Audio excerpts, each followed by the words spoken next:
Hi, I'm Ava, I'm Leah. and we're going to be reading scary Reddit stories today. The focus of today is Appalachian because we live in the Appalachian Mountains, and what better than to read a scary story about the place you're currently in. Like, there are mountains right there. So, yeah. Okay, ignore the bad lighting. We changed our mind. The focus of today is not Appalachian. I'm just gonna find a few things to read. Okay, so we are on the r/Appalachia. If You this should look up r/Appalachian, like, scary. this is scary stories. I'll look that up. This one is from Blues with Beer, because I don't know how to edit that for the video, but This one's really short, so. yes, okay. So it says, I'll make a shorter story from a longer one involving sensitive auras. But once I was with a girl on Big Frog Mountain at dusk, miles away from anyone. We decided to walk up a trail when right behind the car I stepped in a mud puddle with odd-looking light brownish water. I pointed the unusual color to her. It's usually brown. I feel like it's usually brown, so that's like a little confusing. I pointed the unusual color to her and then we started walking. Not far up the trail, she started getting scared and we went back to the car. Are we gonna take turns?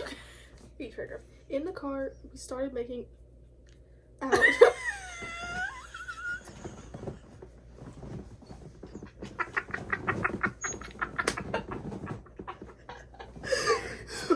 Sorry. We started making out. Okay. We started making out while lying in the front seat. She had her hand draped out the window. I felt an odd sensation on my back. It had happened before when people were behind me. I told her to pull her hand in, which she did. A few minutes later, I felt the sensation in my back again, but it felt more urgent. I rolled her window up, being a... Okay, we're skipping. I'll put it on the screen.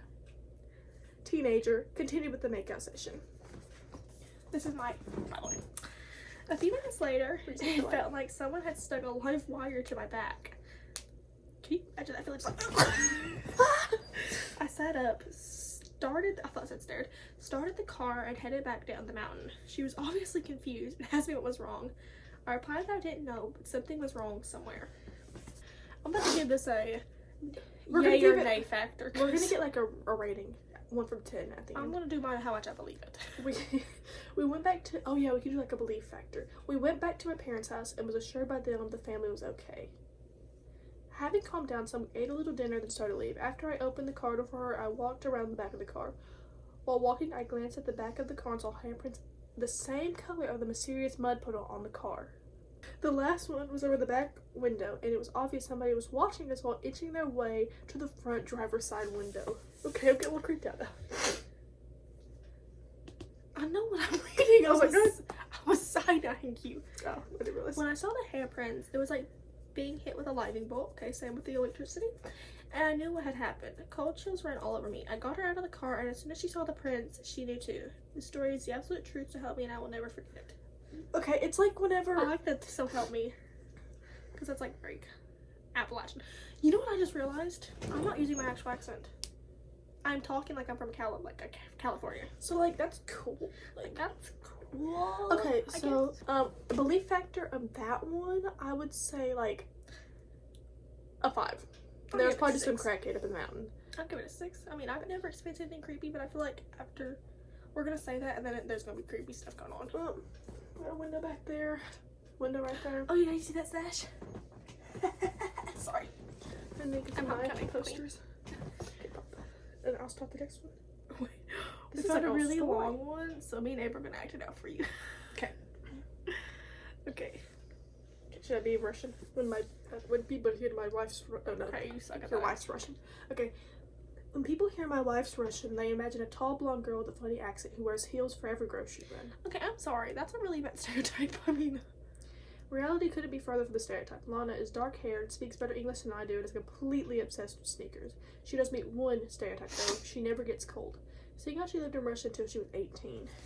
Did you know that Moscow is actually pretty warm? There are entire states in America where winters are far colder than any Moscovites ever have to deal with. No, my wife comes from a tiny town far up Russian north on the tundra. A dark, gloomy, and very cold place inside the Arctic Circle with extremely harsh winters and even harsher people. A place that meets the stereotype. I've met my in-laws all of 2 times, including our wedding, both times as they traveled to the States. Frankly, I've never had any intention of visiting Lana's hometown until she got that fateful call 9 days ago. My mother-in-law had a stroke. While her condition was stable for the time being, the local doctors expected the worst could happen at any minute. Transporting her to a better hospital was out of the question, as she was in no state for that kind of journey that you'll see as described below. Okay. My wife made travel arrangements immediately. I had a valid Russian visa from a business trip to Moscow a few weeks prior, so I decided to go with her. Now, getting to my wife's hometown isn't easy. You're on a flight to Moscow, then a connecting flight to Norilsk? Sorry if I pronounced it wrong. One of the biggest cities in the Russian tundra. From there, it's an hour-long trip down the... Oh my gosh, you gave me the hard paragraphs. And an hour down the Yenisei River by barge in summer and on cars over ice in the winter. She gave me the hard freaking paragraph. I'm sorry, I didn't hit you. I'm sorry. Okay. Urgently getting to Moscow wasn't that bad. However, we faced additional difficulties. First of all, apparently I couldn't actually fly to Norilsk? With Lana, as the city was closed to foreigners. Before we could even process that, we were told that Norilsk Airport was closed for all aircraft due to poor weather conditions, and the weather wasn't expected to improve that week. I tried to console Lana as best I could, but news of her mom getting worse drove her crazy. Soon, Lana suggested an alternative. It was possible to fly to a city a fair bit south of Norilsk, which was safe from the storms. For a modest fee, a family friend living there was willing to take up a day's journey up the ice road to Lana's hometown. Well, more like a night's journey, since according to him it was better to travel at night by cars light than what passed as daylight. I told my wife she was insane. She, however, was adamant on her plan, saying she's done Zimnik, how Russians call their ice roads, many times with her dad, and it was perfectly safe. She wouldn't budge no matter how I pleaded, and told me I was welcome to stay in Moscow. Obviously, that was not an option, and in the end, I gave up. We flew to our next destination, and the cold hit me as soon as I stepped out of the plane. It was a different kind of cold, invasive and ruthless, and it didn't didn't care about layers of sweaters and socks I had on. I shivered imagining how much colder it was going to get. Sorry, we're just like yapping on. Okay. Yapping on.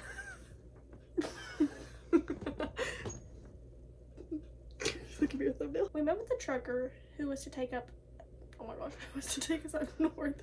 He called himself Kolya, and my wife Sveta, and the Russian version of her name. Me, he didn't call at all, instead referring to me duriously as Mr. Amerikashka whenever he spoke to my wife. Lana told me at the chuckle she didn't tell Kolya I could understand Russian, although I don't think he would have cared. Kolya was supposed to be a few years younger than my wife, but looked much older. His skin and his posture worn down by the harsh conditions of his homeland. He laughed at our American shoes and coats and said he would pack extra jackets, woolen socks, and Berlinski for us just in case.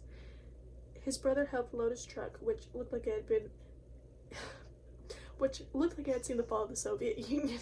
And then Kolya sat down to enjoy a shot of vodka, one for the road. That's kind of stereotypical. For the road? For the road? Are you sure? My wife saw me blanch at that. Okay. This isn't New York or even Moscow, she said. This isn't New York or even Moscow, she said quietly. People here are a bit behind. I'm not going to be accent. People here are a bit behind in terms of DUI. Don't worry, he won't drink enough to get impaired. He's seen that kill people on the road. Well, indeed, the first shot was the last, and Kolya hopped into the truck. He offered my wife the shotgun seat, which, as far as I understood Russian macho culture, was basically equivalent of throwing a glove in my face. Whatever, as long as he got us there. The road was a dark stretch of ice and packed snow powder by the fresh snow that had fallen that morning. Snowdrifts bordered both sides of the road and leaked onto its surface a fair bit. Otherwise, it was the same barren flat surface for miles. In the first couple of hours, we saw a few cars going the opposite way to us. Then a car going in the same direction as us overtook us and disappeared into the darkness ahead at surprising speeds. It was a freaking tiny rusted-through Subaru. I gave up on understanding Russians then and there. Shortly after Subaru got... Did you hear the accent slip? God, I did. Shortly after the Subaru guy, it started snowing. Just a bit at first, then more and more. Okay, that's kind of expected in that part of the world. Kolya didn't seem bothered, and I tried to stay calm as well. which I managed mostly successfully, until the wind joined in. Unlike the snow, it started hard from the get-go. Have you ever heard wind howling and become unsettled by the sound? Now imagine the same, but in the depths of a black night lit only by your car's headlights. Except for your own vehicle, the world around is silent and devoid of life, frozen until the spring. Not that you can see much of the thick snow that is now the wind's plaything, flurrying around the car, blanketing the windows. Okay, so I feel like with this, okay, now I'll tell you my belief factor on this one, but I know it's like no sleep, so it's not supposed to be real. No sleep. So right now, Just this fine. feels like I'm reading an English book, and I'm not having fun. Yeah, this feels like I'm reading like Turn of the Screw Again, which was a horrible book to read, or Clay's Quilt, which wasn't that bad, but I just couldn't get into it. This feels with a lot of like stereotypes. So when's the scary gonna happen? When's it gonna get here? So it says how. Have you ever heard wind howling and become unsettled by the sound? No, I don't think I have. Wind's been so strong that I feel like I can lean back and put. That's just super petite and skinny. Just so petite. So it's not like a pear, but it's more like a perfect hourglass. I got a Coca-Cola party. To apple stone. She's not right in the cabeza. Alright, you know what's Spanish? In the head. Oh, in the head. In the head. Our pace slowed to a crawl as Kolya swore colorfully in Russian. Maybe stop and wait it out? I suggested nervously. We can't, Lana said, without bothering to ask our driver. If we stop, there's a good chance the car won't start up again, and we're stuck here waiting for someone to pick us up. And it's been empty today. Okay. The realization we were at the very real risk of freezing to death hit me like a ton of bricks. I leaned back in my seat and closed my eyes, wordlessly praying for the best. The only response was the wind howling, and it sounded so strange. I don't like that. It would start low and quiet, and then get louder and louder until a yowling crescendo, and then cut off abruptly, then start again. And the sound came from different directions, each starting at a different time, like a pack of wolves howling. Yeah, those are like really loud storms. There's like some really big, like some. She's getting all the big ones, and I'm taking all the like. I was gonna make a joke. I was gonna say, you know when you take a dump, and there's like a few like tiny turds that come out. That's how what I'm getting.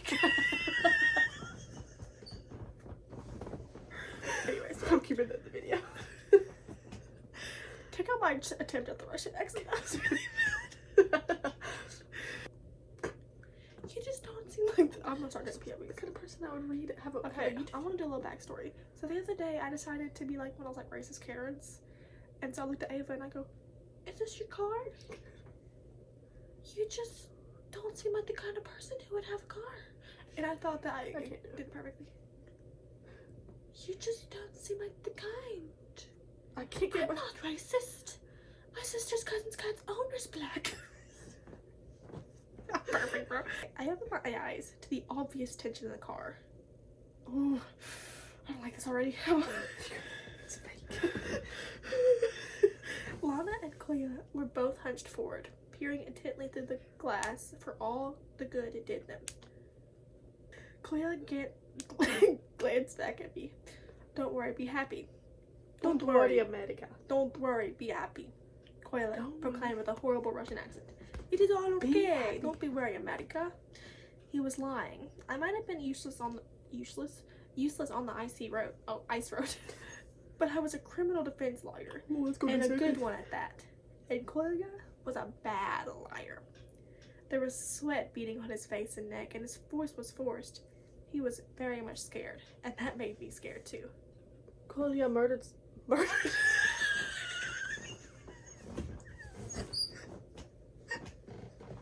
He murdered her. He took it back. I'm sorry. When me and April were together, we were laughing earlier today, and I was in the floor, and I like grab, and I like shake people. That's how I laugh. Okay. Did murder her. And did he go from 1 to 10 that quick? Okay.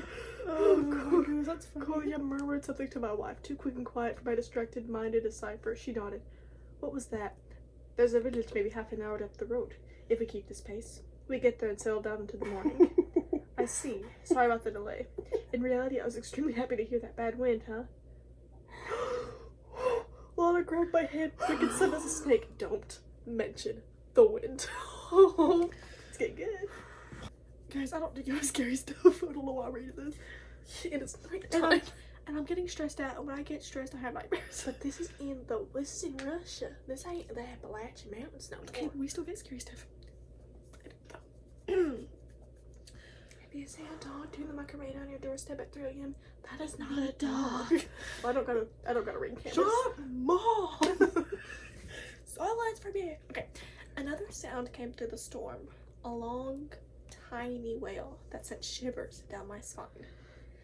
It took me a few moments to recognize the familiar sound of the wind whistling through walls and chimney. And then another moment to realize there was no freaking walls around for the wind to whistle. Sorry, I don't curse. I opened my mouth to comment, and my wife's grip tightened on my arm. In that moment, I knew to keep it quiet. We drove in tension-filled silence as a cacophony of storms erupted. Cacophony, I think. Cacophony? Or is it? I'm just gonna say that. Of sounds erupted through the storm. Wails and shrieks, howls and cries. No way the wind was producing all that. Sorry, it was cursing. I was debating on if I was gonna say something different. The sounds grew closer, grew louder. I grabbed my wife's hands as we both stared desperately ahead. Through the flurry, we made out something. A large, dark shape reflecting our lights, or maybe piercing the darkness with the lights of its own. Kolya's sword swerved to the left. We were passing another car stuck in the snow. Its blinkers flashed. Stop, Lana said, sudden harsh. What? Kolya asked in Russian. You insane? Stop. My wife repeated. On the ice road, you help. That's the rule, remember? Kolya gave her a long, hard look that I didn't like at all. That's the rules of the road, he echoed and hit the brakes, sliding the car without actually stopping. I opened the door and peered outside. The driver of the stuck vehicle was already running towards us. I recognized the car itself as that Subaru had passed us earlier. Thank God you people were... The driver began, Get in, idiot! Kolya shouted, and the guy just shut up and jumped in. He was just a kid, no older than 20, with dark red hair and a patchy little beard. He looked cold and terrified. Thank God, he repeated in a hushed whisper. I was sure they'd get me. They? I asked, confused. Kolya and Lana turned to the kid in unison, and their looks could kill. Yeah. Or, they, yeah. I mean, the wind and snow. The kid corrected quickly. I had a sudden abrupt feeling that it was too late for that. Even as I had no clue what was going on. We drove on, and the interplay of howls and shrieks outside the car became unbearable in the silence. What's your name, dude? I asked him in my best Russian. He blinked. Is it pronounced Sergey? Sergey? Sergey Molchanov? Molchanov? I don't know. My parents are... Anyway, it doesn't matter. I shouldn't have been driving, but I want to make it my girlfriend's birthday and... Both of you shut up, my wife barked, and we did. Immediately I noticed a change in the surrounding sounds. They are much louder now. The highest pitched shrieks rang in my ears. The low, insistent howling seemed to surround the car, and every now and then something that sounded like an actual roar cut through the night. Oh, I got scared by a notification on my phone. I was like... The car picked up the pace. I looked at Kolya and realized he was absolutely flooring the gas pedal. Poor visibility be darned. His truck was lurching along as fast as it could manage in the conditions, and yet the encroaching racket made it obvious we were nowhere near fast enough. Then the car hit something. We were all jerked forward as the truck came to a staggering halt. I had my temple hard on the back of my wife's seat. Can you imagine? Like, oh gosh, where's your seatbelt? I'm sorry. Are you like... Why are you like this? Why are you like going in? Oh wait, that's not a good sign. Sorry. I grabbed this and now I feel a lot better. Yeah, this is my ugly sign. Now I'm just dizzy. Sorry. Let me grab mine. We're gonna take a moment to appreciate the roses. Look how pretty they are. Mine's pink. Mine's purple. What was that? Sorry, that was really bad. What the was that? I groaned. Must have hit a chunk of ice or something. Lana's voice sounded strangely muffled. I remember focusing on her lips and how pale and thin they looked. The dull, resounding pain in my head exploded into something hot and overwhelming as I collapsed into the back seat. He's passed out! Sergey called out. I wanted to correct him, but my voice wouldn't obey me. My lids seemed to weigh a ton each. I could barely open my eyes enough to see the trio of Russians huddled together, the car's flickering light illuminating their pale faces. What now? Sergey asked, nervously, reading this one too. Well, Let's see. Well, let's see. I don't think I would have been able to understand complex Russian in that state. It wasn't my Lana speaking. Her voice so familiar down to every inflection. Why don't you go out and check what we hit and if we can clear it out somehow?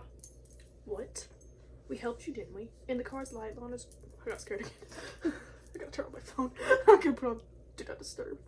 We helped you, didn't we? In the car's light, Lana's green eyes seemed very blue. So why don't you help us back? After all, on the ice road you help each other. That's the rule. Kolio grumbled I don't agree with that rule. Then he reached over and pulled out a rifle and aimed it at the boy. So he's about to murder somebody. You're right. Sergei, I was right. I foreshadowed. Sergei whimpered. You know they're out there. Well, Lana's voice was impeccably calm. Called. I guess you'd better not speak about them out loud then. Better not to even think about them, really. My eyes closed against my will. I heard a door swing open and the rush of cold air. Finally, I passed out for real. And in my unconsciousness, I dreamed of horrified screaming and a single terrible roar that filled the night. I'm not gonna lie. I would want to be passed out if I was in this situation. Because at least I wouldn't know if I'm dead. Start banging my head against the wall. Because, like, if you die, You're asleep. you're asleep. You're just going to hit the pearly gates. You're going to be in the pearly gates. Unless you know it. Better hope and you better pray before you go. Purgatory. Purgatory, Pearly gates. We don't know. Anyway. Purgatory, you know, more likely. I came to during the day on a couch of some local family that agreed to house us for a bit of cash. My wife fussed over me. Once she was sure I was conscious and lucid, she rushed me to the car, saying we could do the rest of the drive by day, and an actual doctor could look at me in her hometown. I settled in the back seat of the car. Vague memories haunted me. Where's the kid? Sergei. What kid, darling? Lana asked in sincere surprise. There was no kid. We traveled alone, Kolya added in Russian. And I wondered how he knew what I was thinking about. That I didn't understand his answer, but aloud I could only say, this young, red-headed guy. Sweetie, I'm getting really worried. You must have hit your head harder than I thought. We gotta get you checked out as soon as we get back into the States. Maybe we'd a good checkup in Moscow. I didn't really know what to say after that. We made it the rest of the way eventually. Unfortunately, my mother-in-law had slipped in unconsciousness before we even set out for our drive, and she passed away several hours after our arrival. Lana didn't even get the chance to say a proper goodbye. She's absolutely devastated right now, so I'm trying my best to focus on comforting her. We're staying here until the funeral, and I can't say I'm looking forward to the ride back. My father-in-law graciously offered me a proper Russian winter coat, so I went ahead and packed my American camel coat that proved terribly insufficient for the weather. As I was folding it, I noticed a few curly hairs stuck on the light beige fabric, and I felt so cold. I don't like that. Well, surely Sergei should know the rule for said thing. Be like, they're out there. Okay, maybe don't talk about it. It's giving, like, if you see something in the woods, you didn't. Like, it's giving that vibe. It's like the same Appalachian. There was something over there. Don't say that. It's like, it's like Appalachian folk. It's like people being like, don't whistle in the woods, and you're like, or like, don't sing in the woods. You're like, yeah. We're gonna do one more story. This one's called, I've been trying to leave my bathroom for the past 30 minutes. Pretty self-explanatory. Okay, we don't need to read the rest. Okay. You've been trying to leave that for 30 minutes. Okay, we're done. I can't leave my bathroom. About 30 minutes ago, I got out of the shower and dried off, put on my PJs, opened the door and walked out, only to find myself in the bathroom staring at the closed door. It's creepy. I can't imagine being stuck in my bathroom. Like, what am I supposed to eat? Soap. Sorry. That's my first thought is food. I stopped. I usually spend 30 minutes in the bathroom anyway. Looking at the mirror, talking to myself. Looking at my face, my hair that needs to be fixed. I stopped and tried to rationalize what had happened to me. I convinced myself that I had simply imagined that I had opened the door and stepped out. So I tried again. I pushed the door handle down, opened it, stepped out, and yet again found myself in the bathroom, standing in the front of a closed door. Can you imagine that? Just like, not being like, I'm like, after we have to play reason. You go, hey, my Papa. glad to see she loves me. I would have called for Ava first, but okay. What am I supposed to do? Help? What am I supposed to do? Help. This has happened every single time I tried to leave. I keep my phone in the bathroom with me when I'm showering. I live alone, so I keep it with me just in case, for safety.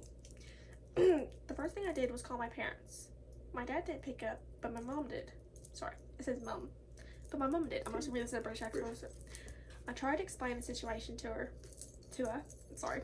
To her. To her. But she couldn't seem to understand how I was trapped in my bathroom if the door could be opened. If the door could open. Oh. She seemed convinced that it must mean that my bathroom door's lock was broken and I was trapped inside. Regardless, she said she'd be over ASAP. She only lives a 15-minute drive away, so she would be there any moment. I'm sat leaning against my bathtub, looking at the bathroom door out the bathroom door on my landing. I opened this time, but didn't try to step out. Everything looks normal. My bedroom door was closed just as I left it. The airing cupboard I'm not gonna do this anymore. The airing cupboard door closed as well. The stairs leading down to the hallway and the front door, all normal. The door's shut. I don't have any recollection. I was like, the door's shut. I don't have any recollection of how it shut. When it shut, only that it must have happened in the last few seconds after I wrote that last paragraph. I just reread that paragraph. It's proof that I'm not going crazy and imagining this. My mom just texted me, from the house. I said, yes, of course I am. I'm trapped in the bathroom. That's the whole reason I called you here. She said, this is what she sent. Why aren't you saying anything? what do you mean? Are you even in there? Yes, I'm here. Are you here? I'm Sorry. outside the bathroom door. I've been calling all night. That was cringe. I don't understand. I can't hear anything through the door. I'm going to open it. I can see my landing, my stairs, my front door, but no Mom. I tried to walk out, but it was fruitless. Back snared at the closed bathroom door. My mom tried to handle the door from her side, but it won't open. She brought tools to unscrew the lock. She says she's doing it now, but I can't hear anything, and I can't see the handle moving. Okay, Mom texted me to say that the lock is taken out, but the door is still open on her side. She looked at the circular hole in the door where the lock was, but just saw my bathroom empty. There's no hole on my side of the door. The handle and lock are intact. I have no idea what's happening or how I can get out. After much convincing that I am in fact in here, she said she's calling someone to possibly knock down the door. I'm worried that once they do it, they will find the empty bathroom, and yet I will still be here, trapped in my bathroom. There's no plug sockets in here. Never mind my phone charger. Okay, so Have you tried your hair? Straighten her. my phone will die at some point. I'm already on 24%. When it runs out, I might lose my only contact point with the rest of the world. I don't know what to do. Mom's left now to get help. I'm sat wondering what I can do. Tried to break the door down once. I knew it wouldn't work. I had to try. I remember reading once on Reddit that you shouldn't use your shoulder. You try to keep the door by the lock because it's the weak point. It didn't work. I'm not sure any part of this door has a weak point now. The window is small, and I'm not sure if I actually got to fit out of it. I'm sorry, if I'm trapped in the bathroom and I can't get out, I don't care how small the bathroom window is. I'm squeezing my big butt out of there. I was gonna say break the window, but My small butt, but still. scratch that. The window won't open either. There are locks on the windows in my house. You can lock them with a little key, but I've never received any when I moved in, so I've never been able to lock them. It's locked now, though. That's so inconvenient. So he couldn't lock them before, but now it's locked. That scares me. I don't like that. I'm not going to the bathroom tonight. I go to the bathroom like 6 times a night. I'm good. I'm probably still gonna go to the bathroom. It's got one of those white plastic cheap ones covered. I ended up ripping it down. It pulled some plaster down with it, but now I can get at the window better. It's straight above the toilet, so I'm kneeling on the toilet lid, yanking at the window handle. It won't. Wait.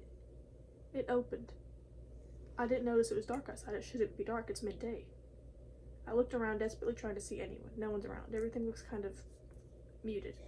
I can't describe it, nor can I describe the deep-seated feeling of dread and wrongness as I look out into my neighborhood. My instincts are telling me not to, but I stick my head out to look down to where I could possibly drop to. My window's closed. I never even felt myself move, but my window's closed. Even the plastic blind is back in place. I'm sat on the floor now, as far away from the window and door as I can get. I feel sick. Mom came back along with her work friend. He helped her unscrew the hinges and remove the door. I'm not in there. They can't see me. My mom sent a photo of her inside the bathroom with no me. She thinks this must have been a joke and is refusing to reply to my texts or answer my calls. I'm on 14% battery. I don't know if I will ever get to leave. This might be my only chance to say goodbye to my mom, but she won't answer the phone. Edit. I ripped down my shower curtain, and yet I'm still staring at it right now, hung up, hanging on the side of over the side of my bath. I look out the window again. I think I heard rumbling, low quiet rumbling. Okay. I haven't opened the window since. My phone's on 1%. If I get out, I will update this post. If no one comes, assume I'm still here. Yo, this is a real story. I would actually kill myself if I was stuck in a loop and I couldn't get out the bathroom. But like, you can't kill yourself because when you try to, you're not gonna feel yourself move and you're gonna be back in the bathroom. Yeah, I'd rather die. So you just starve to death. Well, you I can don't starve think to I death. It's know- a loop. I don't know if anything's worse than. But if it's a loop, then how's your phone dying? Your phone should be at the same percentage if you keep looping. Literally. So I think it's just unfortunate. That'd be a trashy way to go out, starving to death. He's dead. Fortine Tile Babashi said he's dead. Oh, because I'm gonna think about this when I go to the bathroom at night and like I think Mama's still at home. So crap my pants. I know the She wouldn't hear you because you wouldn't be in the bathroom.